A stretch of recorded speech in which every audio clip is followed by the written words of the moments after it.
Venezuelan President Nicolás Maduro has announced a comprehensive national war readiness drill, ordering the full mobilizations of all military and police units, as well as the participations of public institutions including schools, hospitals, and civil defense organizations. This directive, broadcast on all state-controlled media channels, mandates that all citizens participate in preparedness exercises designed to simulate responses to either an armed conflict or a natural catastrophe. The mobilization involves the activation of reserve forces, the deployment of military assets to strategic locations along the coastline, and the conduct of urban evacuation drills in major cities like Caracas, Maracaibo, and Valencia. President Maduro justified these actions by pointing to an increased military presence of the United States near Venezuelan territorial waters, specifically citing the deployment of U.S. Navy vessels, including destroyers and reconnaissance aircraft, in the Caribbean Sea. In a lengthy speech from the Miraflores Palace, Maduro accused the U.S. empire of planning a direct intervention to overthrow his government and control Venezuela's vast oil reserve. He emphasized that the drill are a defensive measure to safeguard national sovereignty and ensure that the population is ready for any scenario. The announcement has sparked concerns amongst regional observers, who note that such large-scale mobilizations are rare and indicate a significant escalation in the long-standing tensions between Caracas and Washington. The Trump administration, through Secretary of State Marco Rubio, has previously expressed strong support for opposition figures in Venezuela and has maintained economic sanctions aimed at pressuring Maduro to step down. The current drills are seen as a response to what Maduro perceives as an imminent threat, with military analysts noting that Venezuelan armed forces are conducting live-fire exercise and anti-aircraft drills in a show of force. The decision to initiate nationwide drills follows a series of seismic tremors that struck western Venezuela, particularly affecting the state of Falcón and Zulia, causing minor structural damage and raising fears of a potential major earthquake. The timing of these natural events, combined with the escalating rhetoric from both Caracas and Washington, has created an atmosphere of heightened anxiety among the Venezuelan population. Maduro has linked the tremors to what he calls geological warfare tactics by the United States, although scientists have dismissed such claims and attributed the activity to natural tectonic shifts. In addition to the natural phenomenon, Maduro's government has been engaged in a vigorous propaganda campaign against the United States, using state media to accuse the CIA and other agencies of plotting sabotage and assassination attempts against high-ranking officials.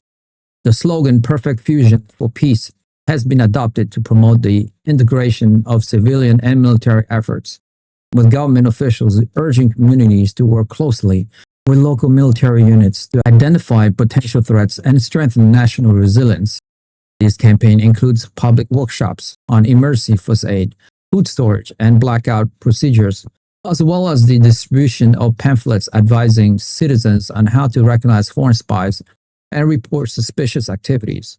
The drills have also involved the simulation of cyber attack on critical infrastructure, with government websites and power grids undergoing stress tests to evaluate their vulnerability.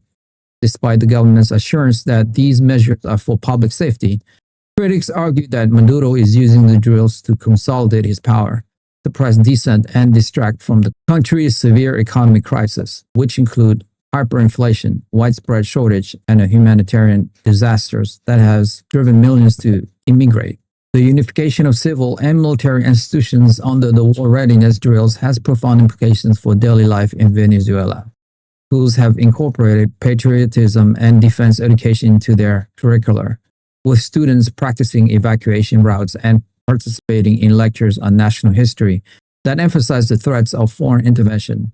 Hospitals have conducted drills to prepare for mass casualty events, stockpiling medical supplies, and designating emergency zones for potential combat injuries. The government has mandated that all public employees, from teachers to administrative staff, undergo basic training in civil defense, including the use of firearms in some cases, leading to concerns about the militarizations of civilian society. The slogan "Perfect Fusion for Peace" is displayed prominently on banners and broadcast in frequent public service announcements, portraying the drill as a necessary step toward national unity.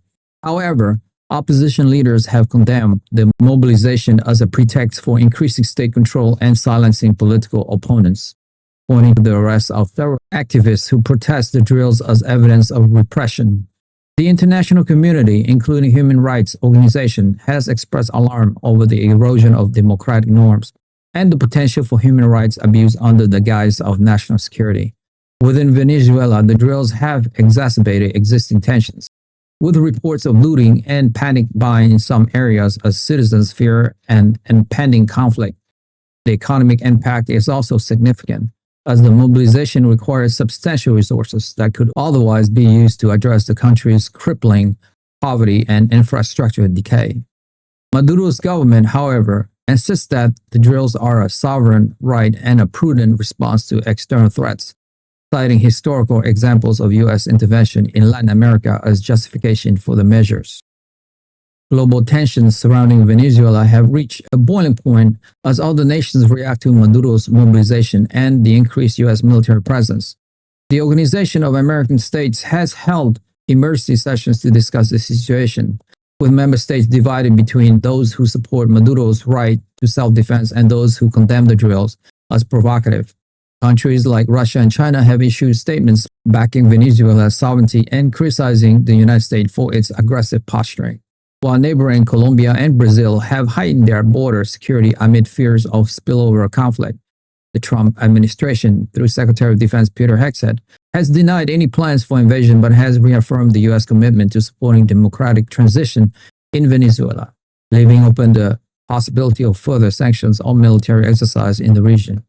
This stance has been echoed by U.S. allies such as the United Kingdom and Canada, who have called for diplomatic solutions but also increased their monitoring of the situation. The United Nations Secretary General has offered to mediate dialogues to de-escalate the crisis, but Maduro has rejected external mediation, insisting that the only path to peace is for the U.S. to cease its imperialist action. As the drills continue, the risk of miscalculation or accidental clash between U.S. and Venezuelan forces remain high, particularly in the contested maritime zones where naval vessels from both sides are operating in close proximity. The situation is further complicated by Venezuela's upcoming election, which opposition groups hope will bring change, but which Maduro seems determined to control through the current mobilization. Analysts warn that the escalation could lead to a regional conflict, drawing in other Latin American countries and destabilizing the entire hemisphere.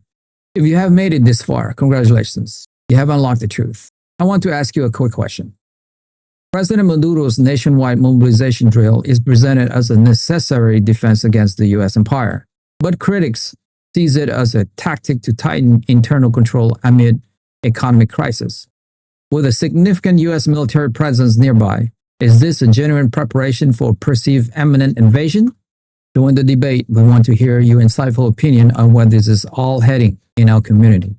Share your analysis and opinion in the comments below. Like the video and most importantly, subscribe. I'll see you in the next one.